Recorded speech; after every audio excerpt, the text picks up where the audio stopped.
Hey everyone, Casper2 here with a quick review of the Foch 155.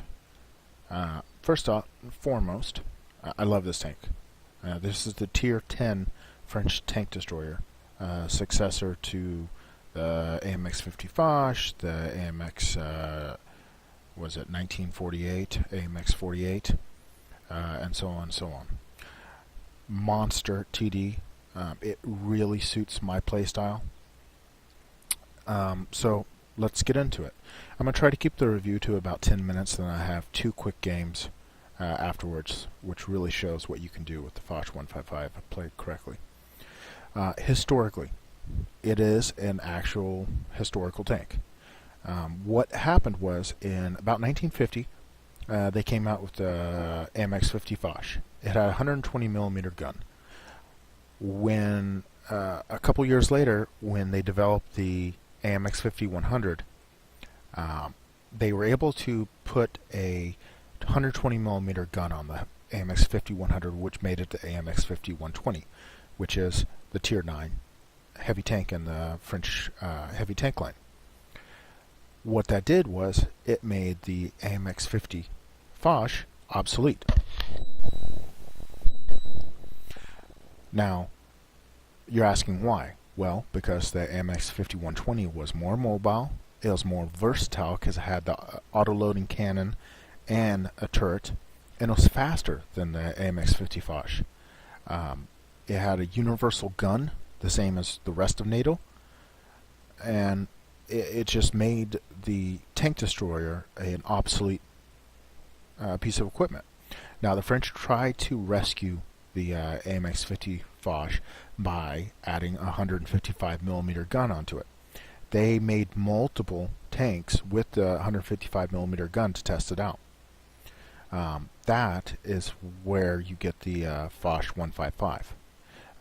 Here's a picture of an actual. So let's talk quickly about the gun. The gun you get.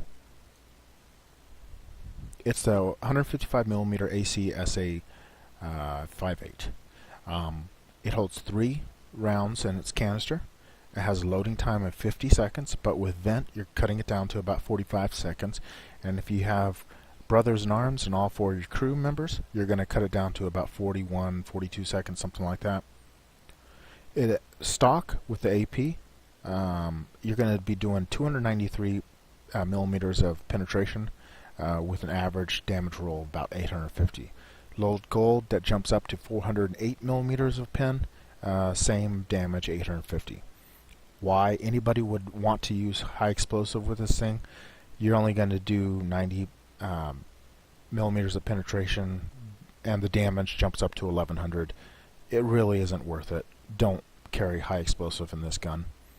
You don't have enough rounds for it. So, the reload, 5 seconds in between each shot. With 850 damage, you're looking at somewhere in range of 2200 to maybe 26, 27 if you have a good roll, 28. Really what that does is, with the accuracy of 0.36 and the aiming time of 3 seconds, you can reasonably hit what you're aiming at unless it's really far away. There are some guns that are a little bit more accurate than this, but it's a good, accurate gun with a good damage. Probably equal to the BL-10 on the Russian line.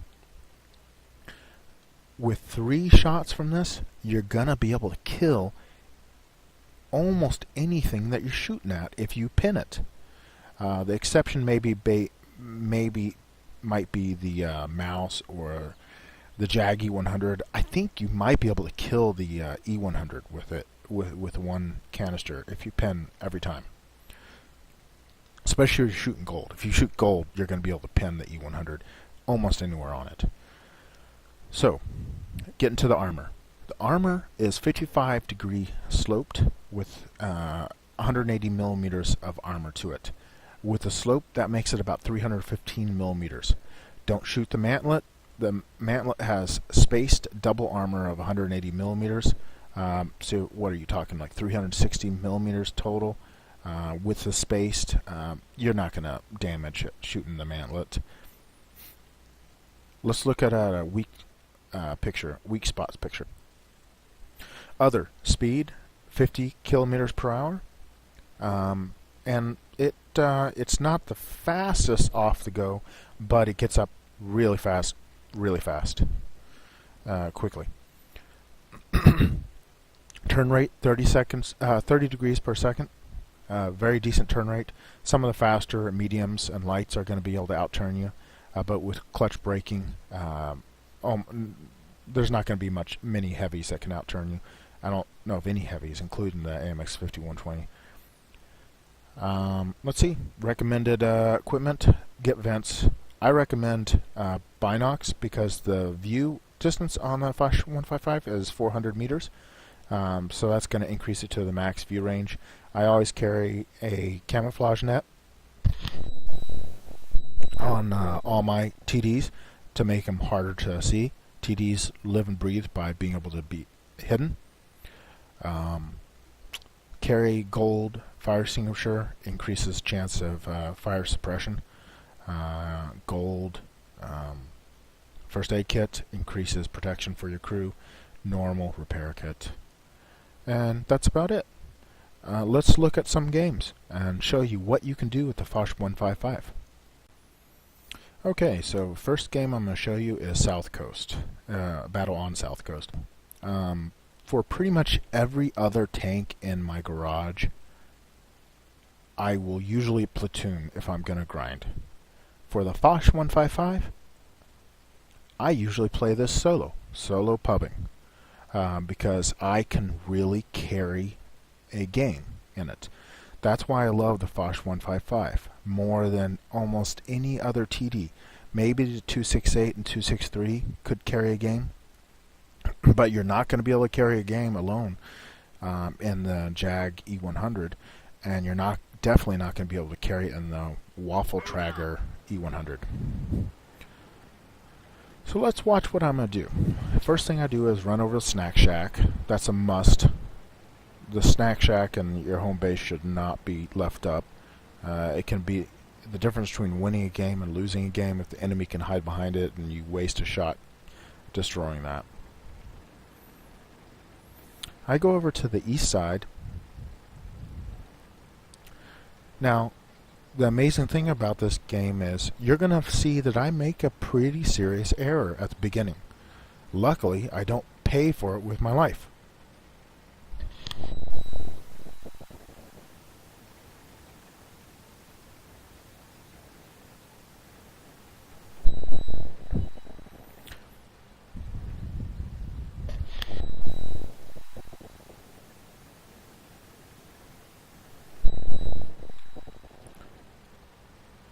Now you can see that, oh, I just got spotted. Sixth Sense went off. Now, the wise thing would have been to back down. But instead, I get greedy and I'm like, I'm in the Foch 155 with my super armor.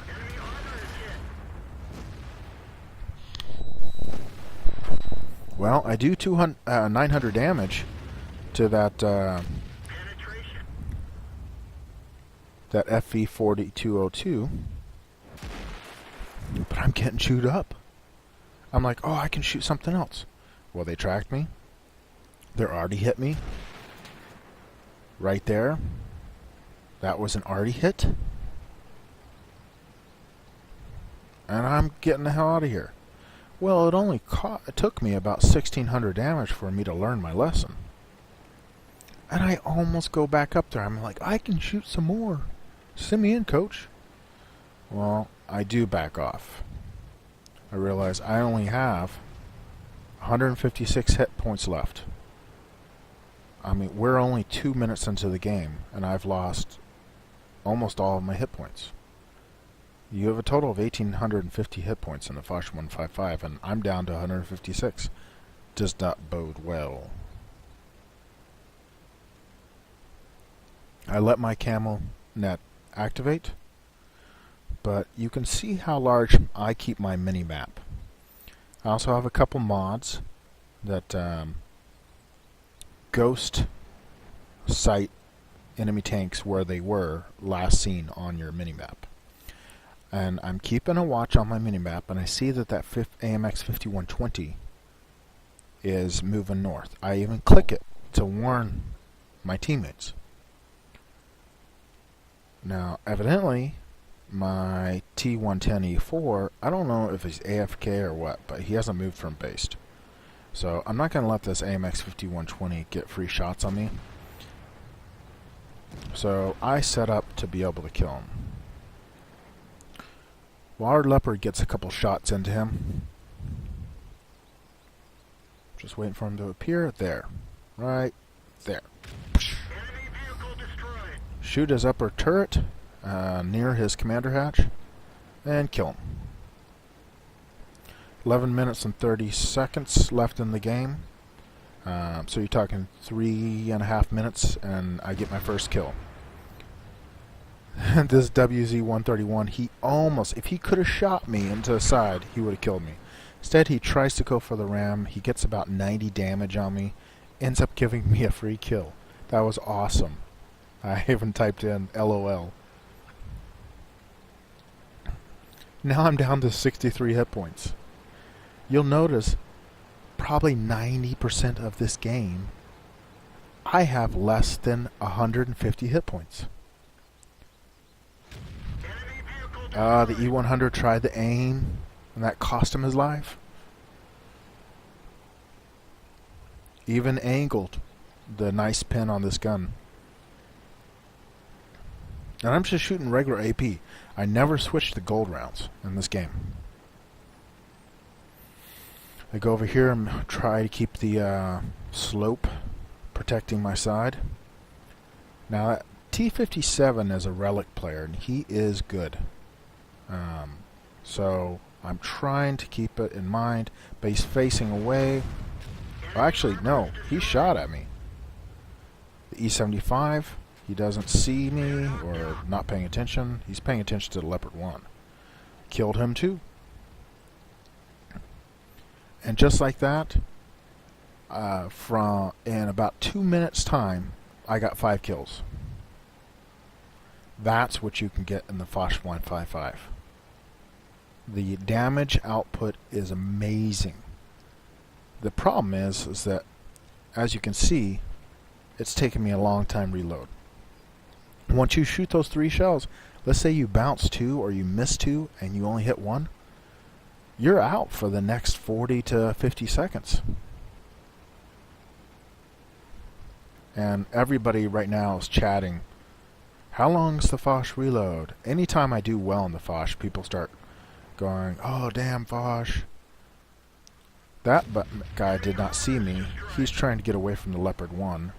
I basically used my Leopard 1 really well, and he was doing great. I just kind of trailed along. He flushed out the enemy, and I cleaned up after him. The Leopard 1 was driven by a guy named Cloaker X. He did really well in this game. So now I have 6 kills. The enemy is down to 2 tanks. Foch 155, very dangerous, as you know, and a Batchat Arty.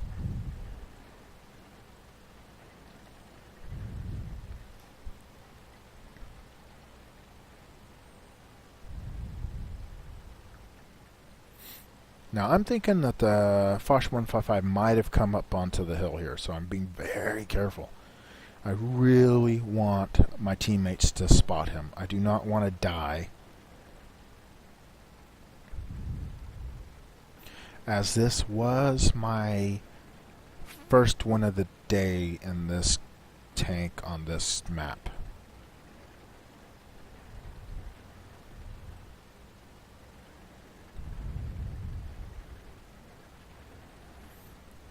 So the Foch 155 just shot once, killed the E75, so I know he's down to 2 shots.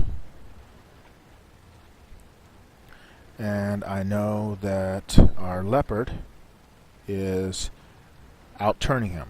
So the Foch 155 is trying to turn and shoot at the Leopard.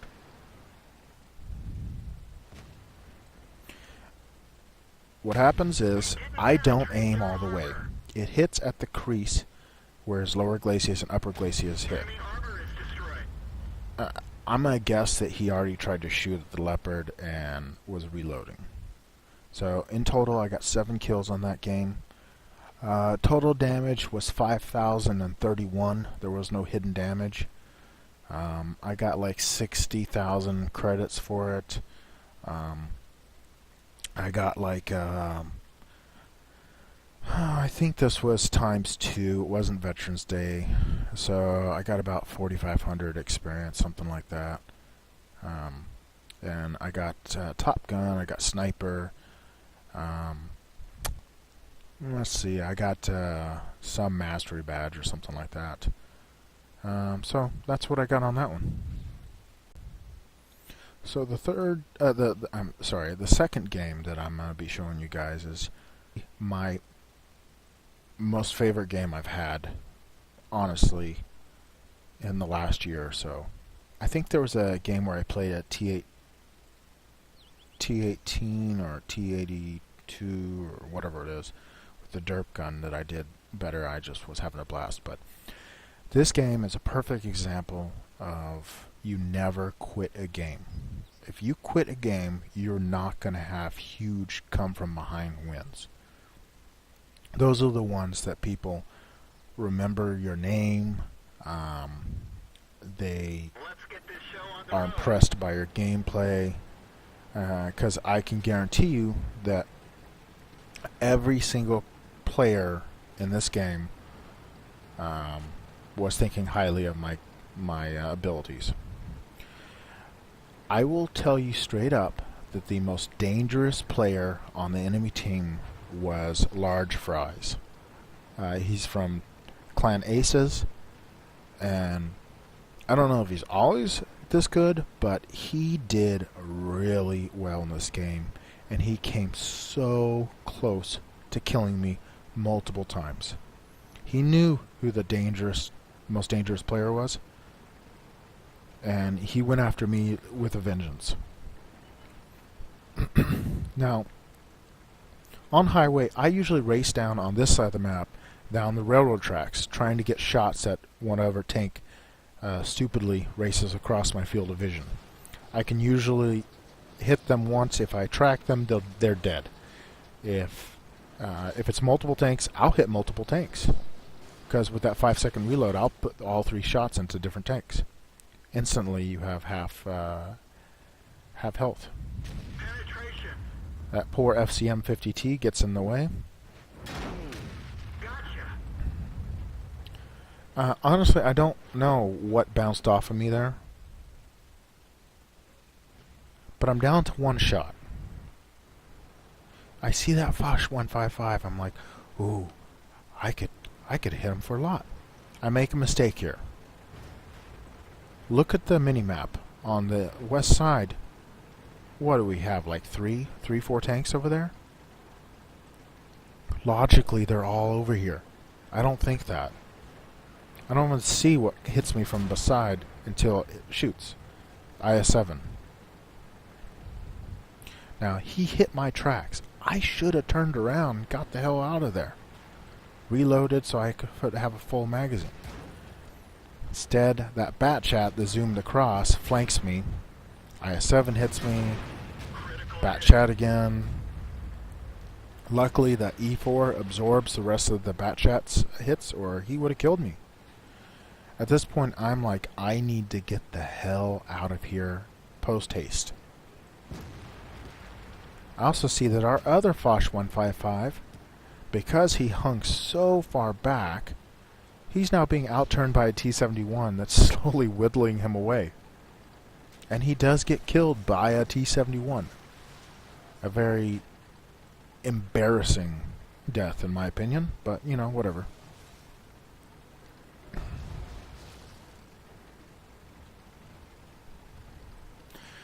I don't want this T-71 to be able to get an easy kill on the Arty. Arty can really save your bacon if it's played well.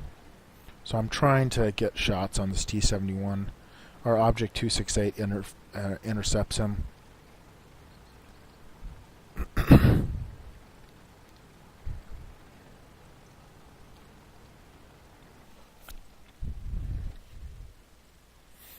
Now, look at the score. We're losing 6-10.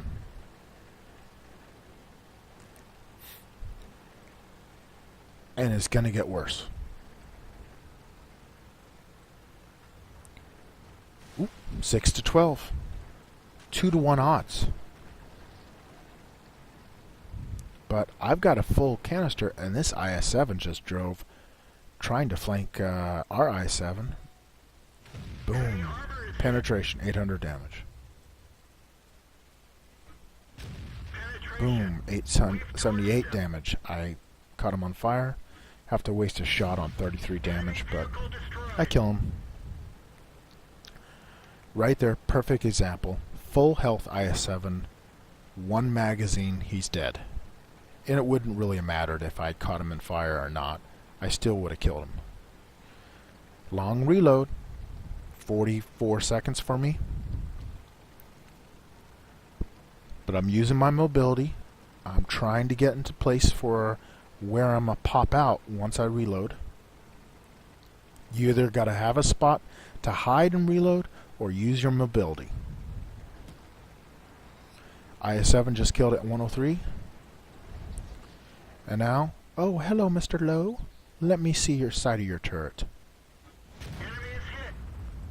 Ooh, that's gotta hurt. Oh, am I gonna get a hat trick? Let me kill this Chaffee. Let me kill this Chaffee. Oh, but he backs up before I could reload in 5 seconds. And I'm like, oh, no, you didn't. So I'm gonna go chase down this Chaffee. This could have ended really poorly if the Jag Tiger, the T-28 had been over across the way, but none of them were over there. I think they were all up at the D1 area. But now there's something on our cap. I'm reloading. We are all racing back there. And I will tell you, for the rest of this game, the 3 remaining tanks on our side, the IS-7 driven by Hostage Sausage, which every time I look at his name, when I look at this replay, I laugh. Awesome name, Hostage Sausage. And ironically, the 268 is driven by Small Fry. You got Small Fry on our side and Large Fry on the enemy side. I thought that was funny. The Object 268, he does a tremendous job here. He has to light up the enemy. He knows we are coming up behind him, and if he doesn't reset it, game's lost. 5 seconds left. He lights up the Foch. The Foch turns to try to shoot at him, and I pin the side of the Foch. Reset the cap. The 268 gets a nasty shot from the Jag Tiger, which kills him. Your sacrifice was not in vain. I zoom up next to the Jag Tiger, shoot him for a high roll of 901 damage. He shoots me for a high roll of 606 damage. I aim at his lower glacis, and he's dead. Now, watch this. The E4 over here tries to shoot me. Large Fries tries to shoot me. If you've been paying attention, that was like the 3rd time Large Fries has tried to shoot me. 4th time. Every time within 5 meters. I've only got 36 health left. If he splashed me, he would kill me. So I try to put this little bridge mount in between me and the T-28. Now, the Bat Chat already is reloading. The T-28 misses his shot, but he doesn't back up. I easily am able to kill him. And the 110, I don't know what he was doing. I think he just went on like this suicidal, maybe I can kill him thing. Gets rear shotted by S7 and I get his lower glacis. He didn't have the depression to be able to shoot me at that steep of an angle. And I was angled up, ready for him. Now I'm going to speed up ahead.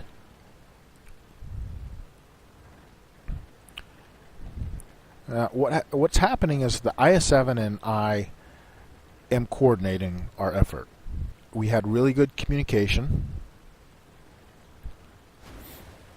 From this position, I pretty sure I could spot the Batchat Artie if he's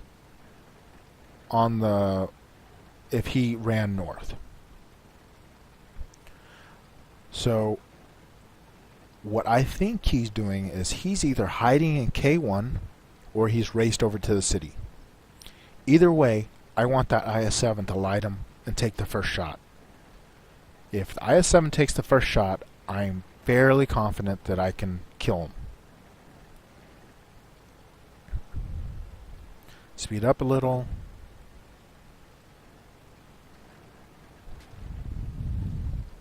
Now, I'm talking strategy right now with the IS-7. I say, if he races to our cap and gets on our cap, we'll just both get on his cap and out-cap him. My reasoning with that is that the Batchat Artie is faster than either one of us. So if he kills any one of us, he can just bring the game to a draw. I don't want that. I've got 7,195 damage, 8 kills. I want this win.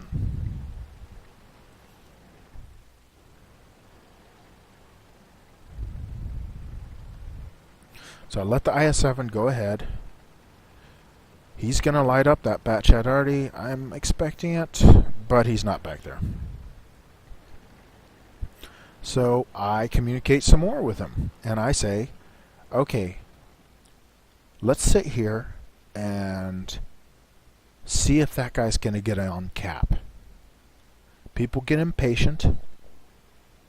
He's probably somewhere over in the city, or if not, all the way over at A0. He might have gotten behind our cap.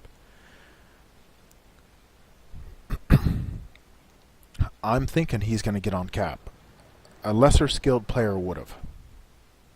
Large Fries was actually really smart. He knew we were going to be getting on cap.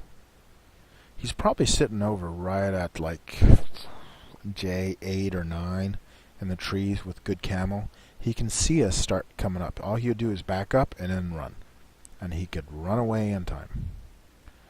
So I tell Hostage Sausage that at 3 minutes we're going to get on cap, both of us. This kind of makes some of the people on our team who were not so hot get mad at us, saying, get on cap, get on cap. Well, we were using proper tactics. Large Fries is no idiot, and he's got his cap zeroed in. I get up here, I use this building to block any arty shots from the east so that I can also get a view if he all of a sudden pops up from the north. The only thing Large Fries can do is try to shoot the likely hiding spots. I think he shoots behind this building a little bit to the east first.